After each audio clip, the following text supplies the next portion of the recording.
المکذوب، کہ آج دنیا کے اندر لوگوں نے جتنے جھوٹے خداؤں کو اپنا معبود بنا لیا، ان میں کوئی طاقت نہیں، ان میں کوئی قوت نہیں، اس لیے کہ طاقت اللہ کے پاس ہے، قوت اللہ کے پاس ہے، حالات کیسے بھی ہو تا قیامت رہ نہیں سکتے، یہ ظالم ظلم کی بن کر علامت رہ نہیں سکتے، اور جن کا عزم یہ ہے کہ آپ انہیں چین سے جینے نہیں دیں گے، یہ جان لیں کہ خود بھی سلامت رہ نہیں سکتے۔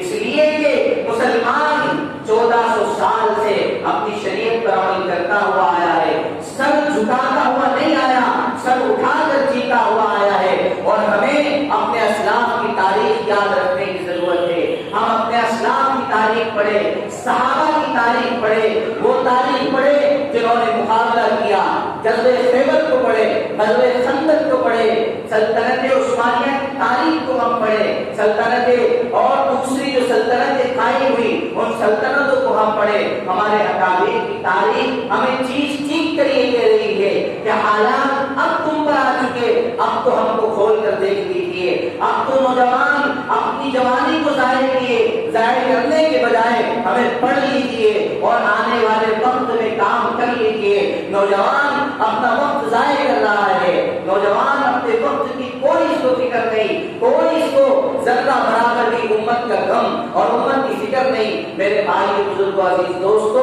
ہمیں چاہیے کہ ہم امت کی بقا کے لیے، امت کو بچانے کے لیے، دین محمدی کی حفاظت کے لیے ہمیں آگے آنے کی ضرورت ہے۔ ایک بات تو یہ ہوئی، دوسری بات کے حالات اس لیے آتے ہیں کہ مسلمان اللہ کے احکامات کو چھوڑ کر حضرت نبی پاک صلی اللہ علیہ وسلم کی تعلیمات سے منہ موڑ کر یہ دوسری طرف جاتا ہے، حلال یہ کماتا ہے، مسلمانوں کو کیا غیروں کو دھوکہ یہ دیتا ہے، اخلاق یہ نہیں بناتا، معاشرت اس کی اچھی نہیں ہے، دین اس کا پاکیزہ نہیں ہے، یہ خلط پلٹ کر کے چلتا ہے، پھر اس پر حالات آتے ہیں۔ آپ اچھا کمائیے، حلال روزی کو اختیار کیجیے، حرام روزی سے بالکل ہی آپ پرہیز کیجیے۔ آپ دیکھیں جب آپ حلال روزی کمائیں گے تو اللہ آپ کی بھی حفاظت کرے گا، نسلوں کی حفاظت کرے گا، اور بسا اوقات یہ ہوتا ہے کہ آپ کا پاکیزہ لقمہ اگر کوئی دوسرا کھاتا ہے تو خواب میں اللہ کے نبی علیہ السلام کی اس کو زیارت نصیب ہوتی ہے۔ حضرت مولانا مظفر حسین کاندھلی رحمۃ اللہ علیہ، یہ ماضی قریب کی میں آپ کو بات بتا رہا، بہت زیادہ دور جانے کی ضرورت نہیں ہے۔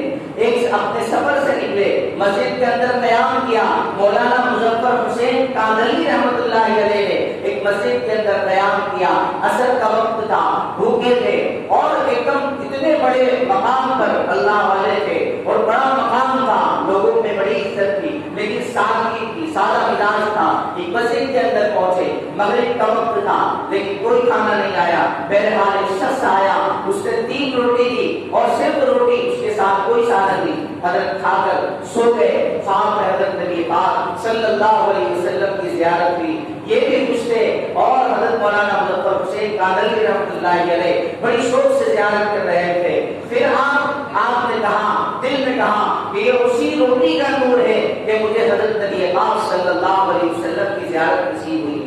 دوسرے دن پھر وہ مسجد میں اس وجہ سے پھیر گئے کہ میں دوسرے دن پھر وہ آئے گا، کھانا لے کر آئے گا، میں روٹی کھاؤں گا تو حضور صلی اللہ علیہ وسلم کی زیارت نصیب ہوگی۔ آپ دوسرے دن مسجد میں، دن بھر ہو گیا، کوئی پوچھنے والا نہیں آیا، آپ آئے، وہ شخص آیا آپ کے پاس روٹی لے کر، تو کل تو 3 روٹی لایا تھا، آج 2 روٹی لا کر دی، وہ 2 روٹی کھا گئے اور کھا کر سو گئے۔ فاطمہ نبی کریم صلی اللہ علیہ وسلم کی زیارت ہوئی، آپ نے کہا کہ میں اور رک جاتا ہوں۔ تیسرے دن بھی آپ رکے، دن بھر گزر گیا، کچھ نہیں آیا، کوئی نہیں آیا۔ وہ شخص مسجد میں آ کر 1 روٹی لا کر دی اور کہا کہ آپ آخری دن ہے، آپ یہاں سے چلے جائیں۔ بہرحال روٹی کھائی آپ نے، لیکن اس شخص سے پوچھا کہ کیا بات ہے، کیوں آپ مجھے جانے کا کہہ رہے ہیں؟ اس نے کہا کہ پہلے دن تو یہ تھا کہ میں بہت سادہ، یہ ابھی کی بات بتا رہا ہوں آپ کو، بہت پرانی بات نہیں ہے۔ کہنے لگے مولانا مظفر حسین کاندھلی رحمۃ اللہ علیہ سے، وہ کہنے لگا شخص کہ میں بہت غریب آدمی ہوں، میں جنگل جاتا ہوں، لکڑیاں کاٹتا ہوں، اس کو بیچتا ہوں، اور پھر جو پیسے آتے ہیں اس سے میں کھانا کماتا ہوں، یہ میری کمائی ہے۔ ہم بالکل حلال کمائی کماتے، کسی کے سامنے ہاتھ نہیں پھیلاتے، کسی کے سامنے ہاتھ نہیں پھیلاتے، جو آتا ہے جو اللہ تعالیٰ کی طرف سے ہوتا ہے وہ ہم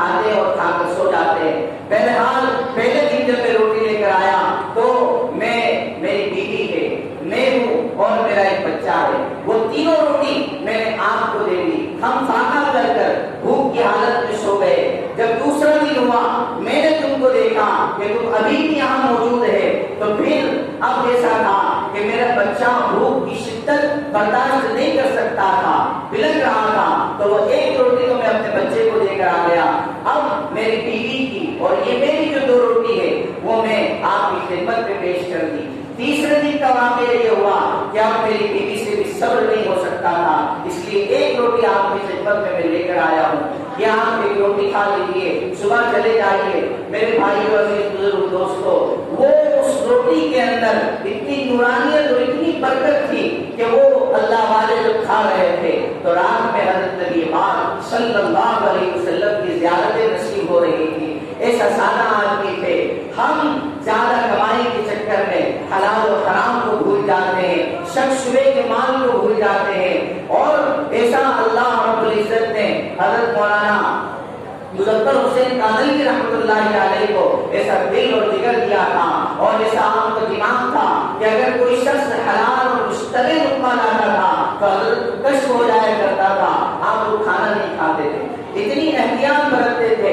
آج مسلمان ڈنڈی مارنے میں پیچھے نہیں ہے, اپنے بھائی کا حق دینے میں پیچھے نہیں, بہن کا حق دینے میں پیچھے نہیں. جس سے ادھار لیا وہ پریشان ہے, آپ اس کا مال کھا رہے ہیں تو یاد رکھو اگر آپ نے نہیں دیا تو وہ حرام لقمہ آپ کے پیٹ کے اندر جا رہا ہے, وہ نسلوں میں سرایت کرے گا.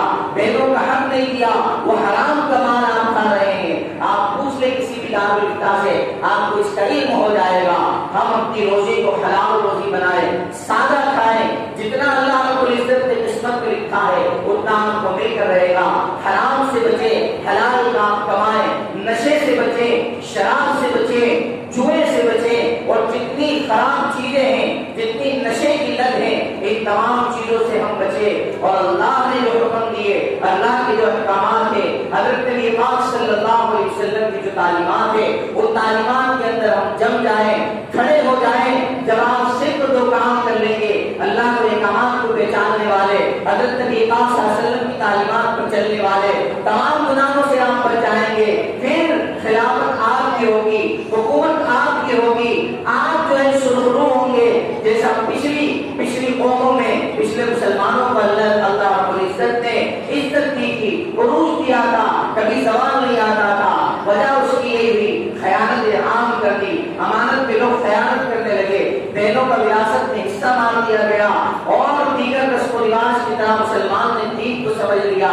ابھی محرم گیا, کتنے سمجھانے کے باوجود کتنے لوگوں نے خرافات کی. اعلان اللہ رب العزت سے اعلان جنگ کر رہے تھے کہ کوئی کتنا بھی سمجھا دے, نہ ہمیں قرآن کی تعلیم سے کوئی مطلب ہے, نہ ہمیں حدیث رسول سے کوئی مطلب ہے, ہمیں جو کام کرنا ہے وہ کریں گے. میرے بھائی عزیز بزرگ دوستو, حالات نہیں آئیں گے تو کیا ہوگا؟ حالات یہ ایسے نہیں آتے ہیں, یہ آپ کی ہاتھ کی کمائی ہے. آپ اللہ سے اعلان جنگ کرنا, آج ان کی بانی ہے تو کل آپ پر آئے گی. لیکن وہ قابل مبارکباد ہے جن بچوں نے, جن حضرات نے بات مانی اور جنہوں نے جسے نہیں نکالا. ہم دعا کرتے ہیں کہ اللہ رب العزت ان کی نسلوں میں مجاہدین پیدا کرے. ہم دعا کرتے ہیں کہ اللہ رب العزت ان کی نسلوں میں صلاح الدین ایوبی جیسے سپہ سالار پیدا کرے. ہم دعا کرتے ہیں کہ اللہ رب العزت ان کے دین کو علماء کا خاندان بنائے, ان کے خاندان کو مفتیوں کا خاندان بنائے. اور جنہوں نے باتیں نہیں مانی, ہم ان سے بھی, ان کے لیے بھی دعا کرتے ہیں کہ اللہ رب العزت ان کو سمجھ دے, اور اللہ رب العزت ان کو سمجھ دے, نیک سمجھ دے. اللہ تعالیٰ ان کو جو ہے صحیح راستے پر لانے کی توفیق عطا فرمائے. گناہوں سے اللہ رب العزت کی حفاظت فرمائے. جن لوگوں نے یہ کام کر لیے ہیں ان سے درخواست ہے کہ 2 رکعت صلاۃ التوبہ پڑھے, اللہ رب العزت کے سامنے گر گڑائیں, اللہ رب العزت سے مانگیں, اور اللہ کو راضی کر لو. کسی عالم کو, کسی مفتی کو, کسی محلے والے کو آپ کو بنانے کی ضرورت نہیں ہے, منانے کی ضرورت نہیں ہے. آپ نے اللہ کو ناراض کیا ہے, آپ اللہ کے گھر میں 2 رکعت صلاۃ التوبہ پڑھے اور اپنے آنسو بہائیں, اور جب تک دعا کرتے رہے جب تک دل میں یقین نہیں ہو جائے کہ اللہ رب العزت نے معاف کر دیا ہوگا. اللہ رب العزت مجھے ہم سب کو جو باتیں آپ کہیں گے اس پر عمل کی توفیق عطا فرمائے. باقی دعوانا الحمدللہ رب العالمین. خدا کی سنت باقی ہے اور سنتیں پڑھی.